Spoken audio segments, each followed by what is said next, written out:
Hi, I'm Oliver and this is Deep Cuts, a channel dedicated to music for lovers of music. Feels good to be back doing this. I've really missed it. It's been 2 years roughly since I've done a video. I didn't do an album of the year video in 2023, partly because of work and just being really busy, but also I just felt quite jaded as a music fan in 2023. I didn't find that many projects to get really excited about, and left me feeling quite disappointed and worried that I wasn't going to get that feeling back. But 2024 has been amazing. It's completely reignited my passion for music and discovering new sounds and genres. I don't think we've had a year this good since 2016, which is a vintage year in my eyes. So yeah, I've just been blown away by what I've heard in 2024. So I'm back to proselytise about my favourite records, my favourite sounds, and it will be the usual mix of genres as you probably come to expect from this channel if you've watched these videos before. Before we get stuck in though, I just want to say thank you for watching the channel, and if you're a long-time subscriber or you've been subscribed this year, if you've been subscribed this year, you're probably surprised I've even put a video up in the first place because you'll be used to nothing coming out. I don't know if I'll do a video in 2025, but I might do, depending on how I can create the time and the space to do it. I've really enjoyed making this one, so hopefully I will do something more in the future. Oh, and don't forget to lambast me in the comments section, as usual, about my picks, because let's be frank, that's half the fun. 20.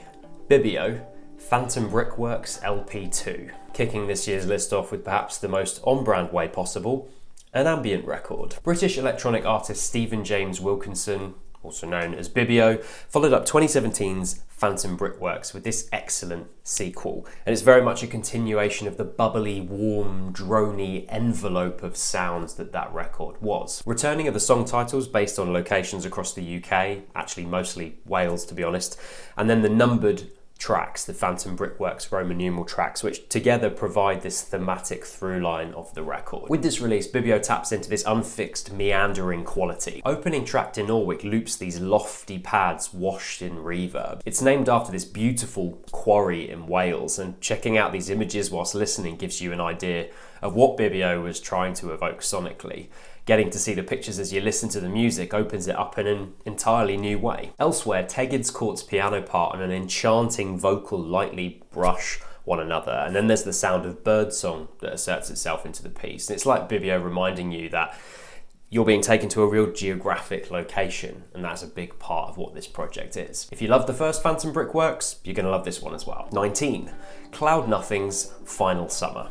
I've always thought these Ohio indie rockers made a rod for their own back by releasing Attack on Memory in 2011. That was such a raw, urgent piece of work. They've never quite hit that high again, although I do like Here and Nowhere Else quite a lot. But Final Summer, it propels itself with a purpose and presents itself as this loud, widescreen event without ever losing the thread of melancholy that the three-piece refused to let go of. There are some massive hooks on this record as well. The rousing chorus of I Get Along, the breakneck build-up of Mouse Policy. The Golden Halo takes me back to that heartland, America, forlorn feeling that something like Japan Droid's Celebration Rock gives me. My main takeaway from this record, I need to see it live. 18.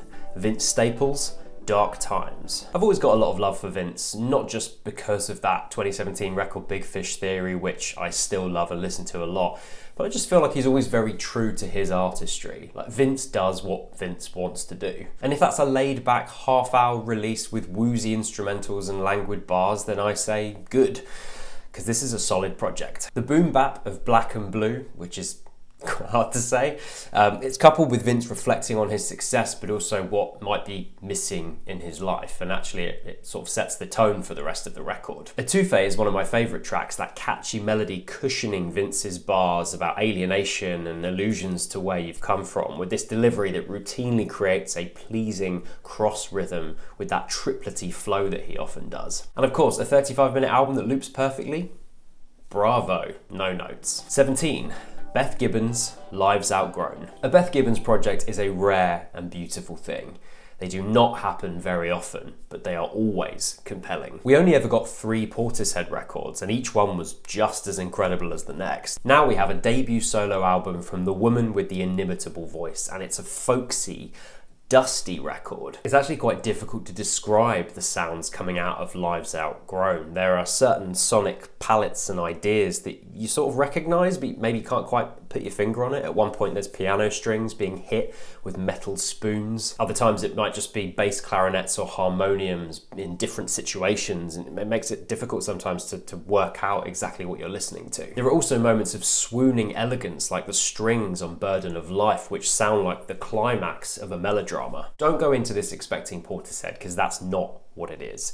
But do go in expecting something strange, something beguiling, something that'll open up to you the more time that you put into it. 16. Colin Stetson, It's the Love It Took to Leave You. In a release which takes the idea of bringing a physical space into a recording to its most literal conclusion, composer and saxophonist Colin Stetson's taken a break from his extensive scoring work, and I mean extensive, just check his discography for all of the films and TV shows that he's been cropping up on over the past few years, to release his latest solo record, It's the Love It Took to Leave You. Just in case you haven't listened to this virtuoso before, he uses extended techniques on the saxophone to make his one instrument sound like 10 instruments. I'm talking about vibrato, circular breathing, slap tonguing, which I don't really claim to understand. I only ever got to grade 2 saxophone when I was a kid. He then set up this massive sound system in a cavernous metalworks in Montreal and recorded this entire thing in just a week. As with his previous work, this is propulsive and rhythmic, always haunting, constantly surprising. The centerpiece of this record is a track called Malediction, and it's this darkly melodic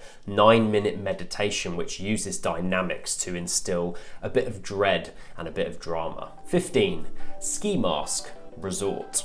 Ski Mask, Ski Mask, Ski Mask. This guy's insane, right? He dropped possibly one of my favourite electronic records of this decade so far in 2021 with Pool, and then he just goes and releases track after track after track on his Bandcamp. He is one of those kind of restless geniuses that can't help but just produce stuff and get it out there. And if you loved Pool, you're well placed to enjoy this album as well. It's full of skittering icy break beats, luscious ambient pads, jumping from the minimalist to the expansive from track to track. But with Resort, the Munich producer feels even more relaxed about eschewing those break beats at times and allowing some of these tracks to breathe a little bit more. The first 2 songs, Hedwig Transformation Group and Gnostic Glitch, are almost entirely beatless, but they still recall that almost tropical sonic feeling that I felt that Pool had. Whereas BB Care chops and screws digital and acoustic drums with this dreamy melody underpinning the track. In the end, it's not quite up there with Pool for me, but it's a brilliant release nonetheless, and if you have any interest in electronic music, you should absolutely check this out. 14.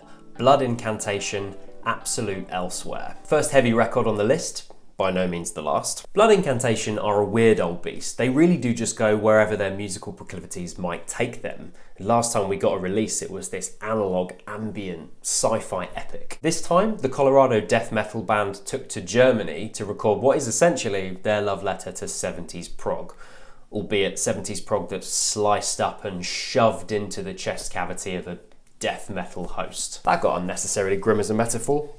Mind you, the band is called Blood Incantation. The love for 70s prog is immediate. I mean, just look at the typeface of Absolute Elsewhere. You cannot get more prog than this. As someone who loves Tangerine Dream, Yes, Camel, Pink Floyd, to me this idea is a pretty irresistible combination. The first track, which is tablet 1 of this longer track, The Stargate, might begin with a crushingly heavy full band assault, but eventually breaks down to this keyboard solo that verges on the kind of cheese you expect to hear from prog music, which again, an acquired taste I suppose, not before landing back into the world of blast beats with the band once again. The 2 genres meld together really well across these 43 minutes, even though we go from these death metal sections to something slightly more ambient, a bit more proggy, definitely 70s styled. You know, the second track of The Message could genuinely be a lost Pink Floyd song where the vocals and the backing organs just sound like Floyd. Oh, and I should say, these animals rehearsed this album front to back so they could perform it in one hit. Madness. 13. Nala Sinephro, Endlessness. London-based ambient jazz instrumentalist Nala Sinephro released her follow-up to 2021's Space 1.8 with this new record, Endlessness, and it's such a boundless piece of work. On Continuum 1, which is the opening track, these intertwining sax lines melt into modular synthesis, and then the combined dragging and rushing of Black MIDI drummer Morgan Simpson develops this sort of tidal washing feeling. Throughout the record we get harp, played by Nala herself. We get flugelhorn. There's a turn on sax from the brilliant jazz musician Nubia Garcia. And the musical stylings of these tracks are quite varied in themselves. You know, Continuum 4 is this achingly gentle, percussionless. It's focused on these placid ascending piano motifs and orchestral-esque synthesizers. Whereas the striking synth bass on a later track reminds you that you are listening to largely an electronic record, despite the organic feeling that you get from a lot of this music. 12. Charli XCX, Brat. There's no way I could have left this off the list. In so many ways, Charli's true break into the public mainstream consciousness. You couldn't move for Brat summer memes, failed presidential nominees included. Songs like 360 and Von Dutch being played on every radio station and every IT playlist on streaming services. And fair play, because Brat is a brilliant pop record, and it has some of the best gems in the 31-year-old's discography. Club Classics has wistful synths backing this four-to-the-floor banging club beat, hinting at the playful duality that becomes more apparent as you continue to listen to the record. Talk Talk is a genuinely delightful love song, or a song about meeting somebody and knowing that you have a connection with them, and it's about her meeting her now partner George, you know, navigating those uncertain feelings in the early stages of a relationship. And penultimate track, I think about it all the time, is about as introspective as Charli gets, both musically and lyrically, talking about whether or not she might have a child and the fact that she's coming to terms with running out of time to do that. And then the finale 365 goes back to her bumping that in the club again. It's like she's caught between these two different lives, the spectre of family responsibility and then the hedonism of carefree partying. Just really, really good. 11. The Cure, Songs of a Lost World. How many of you had on your bingo card that we'd get a brilliant Cure record in 2024? Scratch that, just a Cure record at all. I certainly did not. This is their 14th studio album, and it's a follow-up to 2008's 413 Dream. So I was 16 when the last Cure record came out. That is insane. Robert Smith & Co.'s latest outing is this weighty, gloomy piece of work, dark but also desperate to be alive. Opening track alone's weary pace is just about held up with Jason Cooper's regal drums booming across this swooning opening that lasts 3 minutes before we even hear Robert's voice for the first time. It has these lush orchestral moments that elevate the moody atmosphere even further, like on I Can Never Say Goodbye or the strings on And Nothing Is Forever. It's all brilliant, but that 10-minute closer, the befittingly named end song, wow. It's a culmination of the entire record, a brooding, emotive piece that builds and builds and builds to this wonderful conclusion, complete with a ripping guitar solo. My favourite Cure record since Disintegration. 10. Fontaines DC, Romance. I don't think anyone quite expected the turn that Dublin post-punk band Fontaines DC would make with their next album. We went from the quite stark sounds of an album like Skinty Fear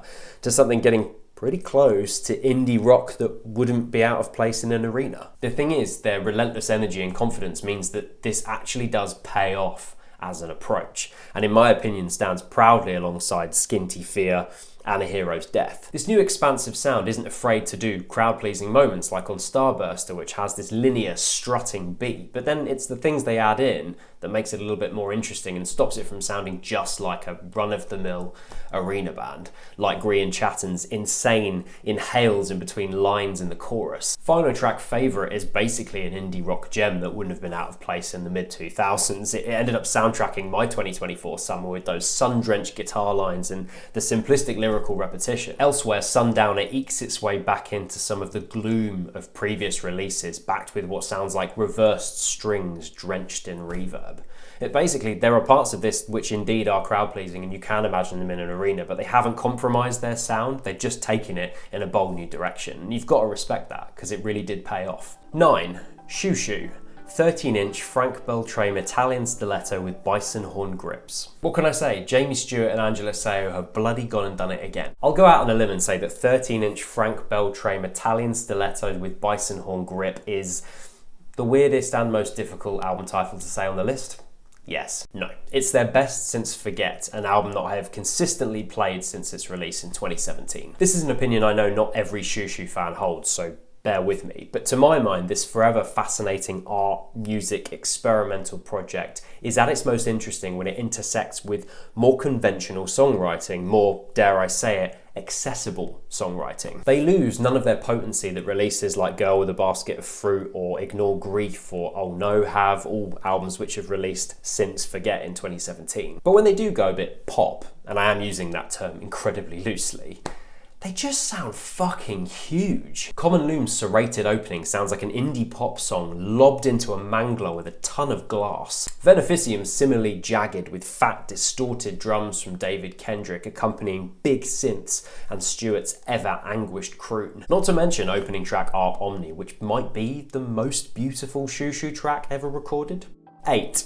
Nick Cave and the Bad Seeds, Wild God. Now I have to admit an external factor affecting my opinion of this release, which actually initially I was quite disappointed by. After the trilogy of albums that we've had from Nick and the Bad Seeds, Push the Sky Away, Skeleton Tree, Ghosteen, which is arguably a peak amongst a career of peaks, Wild God to me, when I first heard it, just felt a little bit flat. But then I saw it performed live on his latest tour, and it all clicked into place for me. Which is actually a fucking annoying thing to say, isn't it? Because it's like a criticism trump card. Oh, you didn't like this album? Have you seen it live? Annoying. But I have to admit, after seeing Cave directing the crowd in his typical evangelizing fashion, flanked by the incendiary Bad Seeds and backed by this beautiful 4-person choir, these songs spoke to me, and they've spoken to me with every subsequent listen. Title track Wild God's strings and choral voices belting out Bring Your Spirit Down is definitely a highlight. The Balladry of Joy, featuring one of my favourite Cave vocal performances of the album, and this forlorn horn part that just brings so much more emotional weight to the track. Instead of comparing this release to the Bad Seeds albums that came before it, I'd liken it more to some of the tracks from Carnage, which is the album that Nick did with Warren Ellis, so like Shattered Ground and Lavender Fields. In my mind, in the end, it's another great Nick Cave album. Maybe you need to take more time with it. I'm not saying go and see him live, because that's a pretty drastic way to find out if you like an album or not. You know, most albums don't deserve you spending 60, 70 quid to go and see the artist before you can decide if it's good or not. But I have to be honest, that was the reason that this album opened up to me, and maybe I just didn't give it enough of a chance until I saw it live. But yeah, I just don't think he really misses, does he? 7. Geordie Greep, The New Sound. It was a pretty big shock for Black Midi to implode in the middle of 2024, you know, after a string of critically acclaimed albums that were much loved by music fans, you know, Schlagenheim, Cavalcade, Hellfire. Geordie Greep seemingly announced on a live stream that the band were on an indefinite hiatus. Didn't look like some of the bandmates actually knew about this, which is quite a messy way to go on hiatus. Not only that, but he said he'd been writing and recording his debut solo album whilst on tour, and that it would come out this year. There was already a lot of intrigue around what this album would even sound like, to be honest with you. You know, Geordie Greep's known for his sonic idiosyncrasies, his love for Bartok, Frank Zappa, Willie Nelson, the complex salsa music from artists like Hector Lavoe. So actually, pretty unsurprisingly, the new sound is bold, kaleidoscopic, and brimming with Greep's sonic vision. Bombastic 70s pop, samba rhythms, big band arrangements that evoke a smoky, sleazy bar where everyone's just trying to get laid. No less Geordie himself, whose lyricism is often absurd. Have you ever seen a woman give birth to a goat? That's what courage looks like. Or detailing the loneliness of a man paying for sex in the lead single Holy Holy. Through a War is definitely a highlight for me. These South American rhythms and rousing horns eventually descending into this complex, twisting middle 8 part that builds and builds. 6. Nilüfer Yanya, My Method Actor. I hadn't really been aware of the West London Songwriters album until this third one came out, amidst a swirl of hype from lots of different music publications. I'm glad I am now though, because My Method Actor is an exceptionally good indie rock record, harnessing the power of guitar as one of its focal points, the other focal point being Nilüfer's voice herself, which is soulful and gives the album some real moments of deep introspection. There's an intimacy to the production of this record as well. It feels very up close and personal, you know, it feels as if Nilüfer's essentially playing the guitar about about 5 inches from your face, which is the perfect vehicle for the songwriting that's on display in these 11 tracks. No more so than Binding, which is an absolute highlight of the record for me. An almost whispered vocal performance from Nilüfer. This dry ride cymbal lightly fills the space around the plucked guitar notes, growing into itself before a wonderful chorus. Made Out of Memory has a warm, palm-muted rhythm from the guitar, as Nilüfer sings, "I think a lot about what I'm destined for, I'm dreaming of the end." 5. Kelly Moran, Moves in the Field. This record is so enchanting, and according to my Spotify Wrapped, one of my most listened to of 2024, and it's not difficult to understand why. Kelly Moran is an electronic musician with one hand on the analog, the tangible. She knows her way around synthesizers, but also enjoys working with analog instruments like the piano. So a previous album, Ultraviolet, was all about prepared piano. So the prepared piano sounds of John Cage, where you put objects in the piano to change the timbre of the instrument. That's something that she's very interested in playing with. Moves in the Field sounds on first listen more traditionally a piano-led album. You haven't got those prepared piano sounds, but you only have to listen a little bit closer to realise there are parts that sound just too intricate for a human to play. It's because Kelly isn't playing alone, she's performing a sort of duet with this instrument, a Yamaha Disclavia.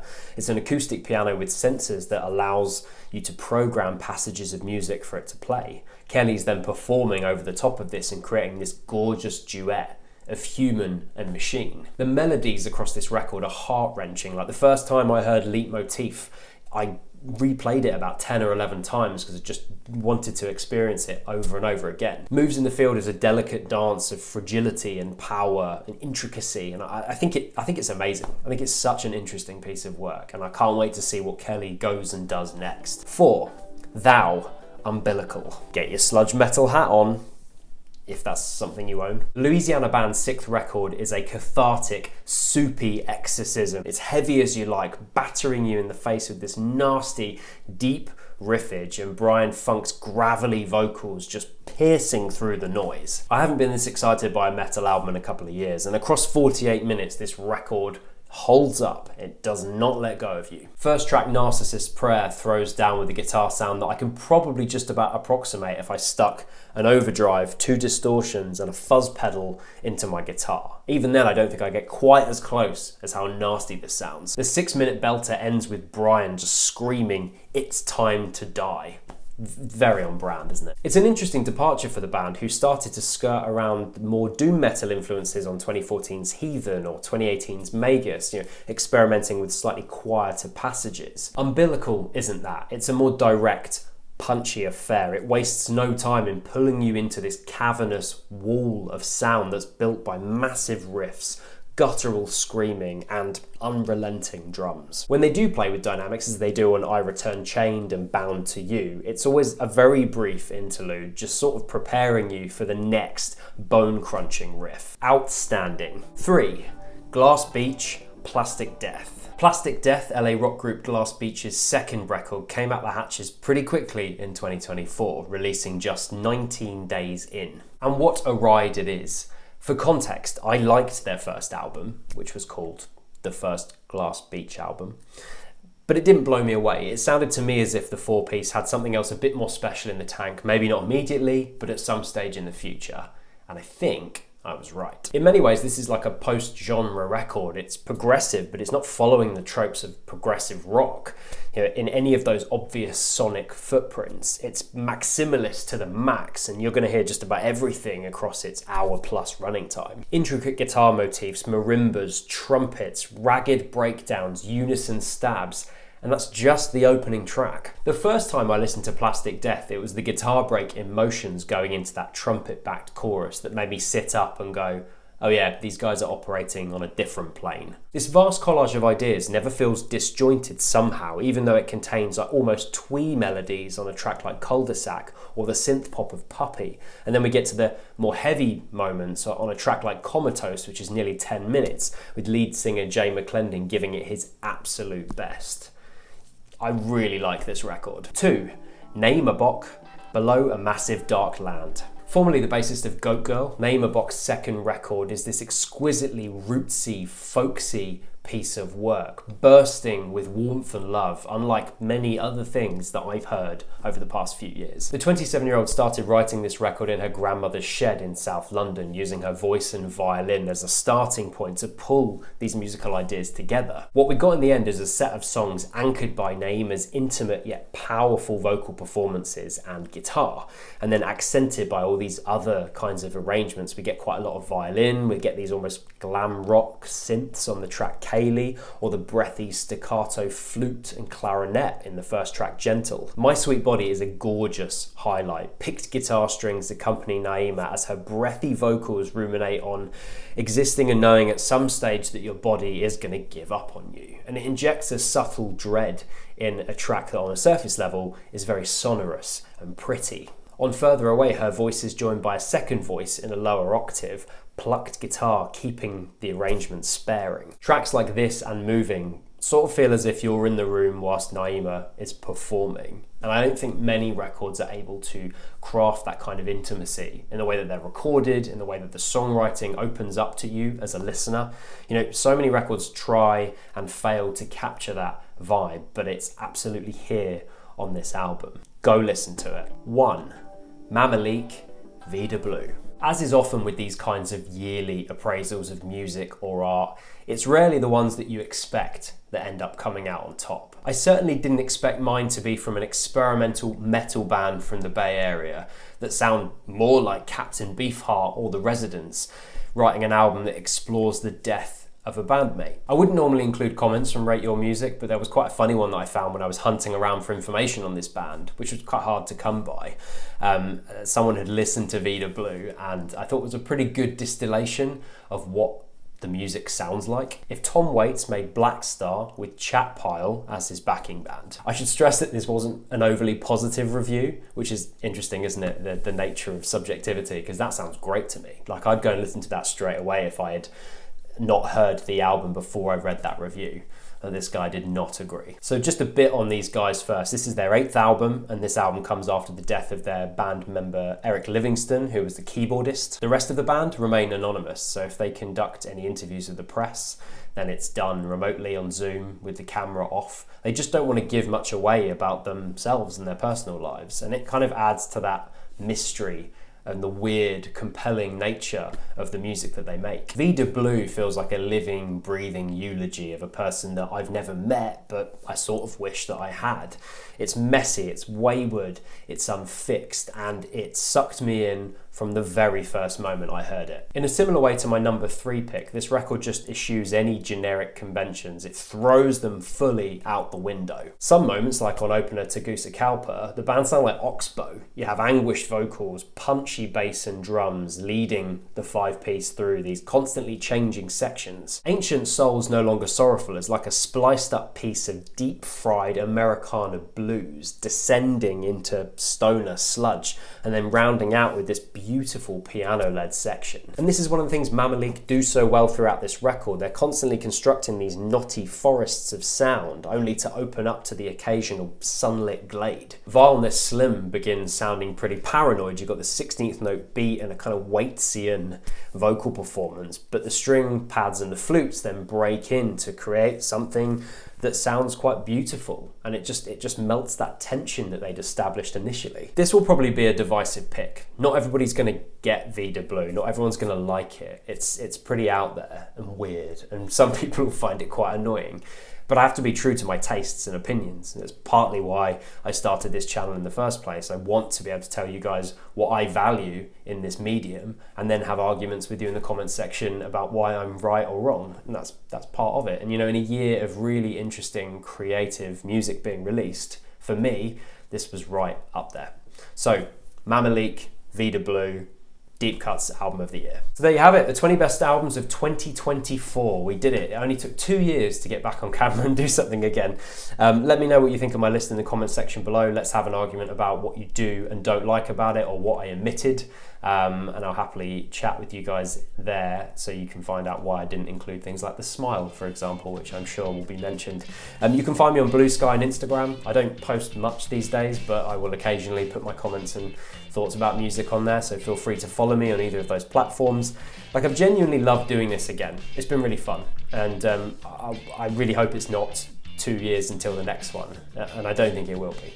So yeah, thank you for subscribing, thank you for watching as always. See you soon.